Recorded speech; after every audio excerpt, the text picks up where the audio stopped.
राम राम मंडळी. पिंपळगाव बसवंतचा व्हिडिओ आहे, drone shot. उशीर झाला तर ॲक्च्युली. तर चला तुम्हाला फिरून आणतो टोमॅटो आणि कांदा मार्केट, आणि किती मोठ्या क्षेत्रावर टोमॅटो आणि कांदा मार्केट हे पाहायला मिळेल. आता हे टोमॅटो मार्केट आहे. ॲक्च्युली मला खूप उशीर झाला होता, काम करून पोचायला 6:30 झाले होते. तर हे खाली ज्या गाड्या पाहिल्या होत्या त्या टोमॅटो मार्केट, त्याच्यानंतर हे समोर नाश्ता पाण्याचं सेंटर. अशा प्रकारे जिकडे तिकडे आपल्याला आता गाड्याच गाड्या पाहायला मिळणार आहे, आणि पूर्ण मार्केटच फिरायचं आहे आपल्याला. 3 मिनिटाचा व्हिडिओ आहे, शेवटपर्यंत पहा म्हणजे कळेल केवढं मोठं क्षेत्र आहे. कारण ॲक्च्युली कोणी जरी गेला असेल तर पूर्ण एरिया पाहू शकत नाही, पण ड्रोनच्या सहाय्यानं पूर्ण शूटिंग केल्या जाते आणि वरतून हवेतून आपल्याला पूर्ण नजारा दिसतो. तर चला हे फिरवलं आपण ड्रोन मेन मार्केटकडे. तर आता हे व्यापाऱ्यांचे गाले आहेत, समोर जे दिसत आहे 1 2 3 4 5 6 7 8 9 लाईन आहेत जवळपास, आणि त्याच्यामध्ये वेगवेगळ्या व्यापाऱ्यांचे वेगवेगळे गाले. त्या ग्राउंडमध्ये टोमॅटो खरेदी केला जातो आणि इकडे येऊन तो सॉर्टिंग आणि ग्रेडिंग केला जातो. अशा प्रकारे या गाल्यांमध्ये आता इथे गाड्या लागल्यात.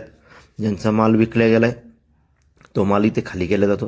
हे बघा, आता टोमॅटोचा माल प्रत्येक आपापल्या गाल्यावर खाली होतो आहे. याच्या पुढे गेल्यानंतर थोडं आपल्याला कांदा मार्केट दिसेल.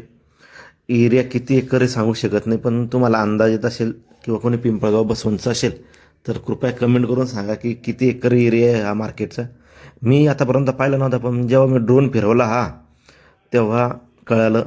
हे आपलं जे सोनी भाऊंचा गाला पिवळा, जे काल आपल्याला माहिती देते मार्केटबद्दल. आता आपण हळूहळू आलो कांदा मार्केटकडे. हे बघा, आता समोर जिकडे तिकडे आपल्याला गाड्याच गाड्या दिसणार आहे, ट्रॅक्टर गाड्या काय असेल. तर हा पिंपळगाव बसवंतचा कांदा मार्केट आहे. बघा किती खतरनाक मार्केट सिच्युएशन, आणि हवेतून पाहायला नजारा येतो. अजूनही टोमॅटो मार्केटचे गाले संपले नाही. आता आपण पलीकडच्या साईडनं रिटर्न जाऊया. एक साईड पाहिली त्याची ही अपोजिट साईड, कारण की जे गाल्यांची लाईन आहे ही डबल लाईन आहे. हे बघा, या साईडला पण तेच गाडी, माल, व्यापारी, शेतकरी.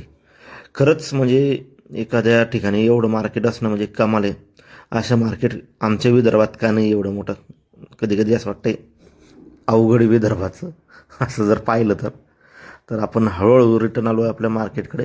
आता हा जो काही चौरस दिसतोय, मोठा ग्राउंड आहे, हे पूर्ण भरलेलं असतं, पण मला उशीर झाला आहे त्यामुळं इथल्या गाड्या पूर्ण निघून गेल्या. ज्या गाड्या पलीकडे विखुरल्यात त्या पूर्ण इथे जागा नसते गाडी लावायला, वेटिंग करावं लागते. त्या एंट्री गेटच्या बाहेर लाईन लागलेल्या असतात, पण उशीर झाल्यामुळे काही करू शकत नाही.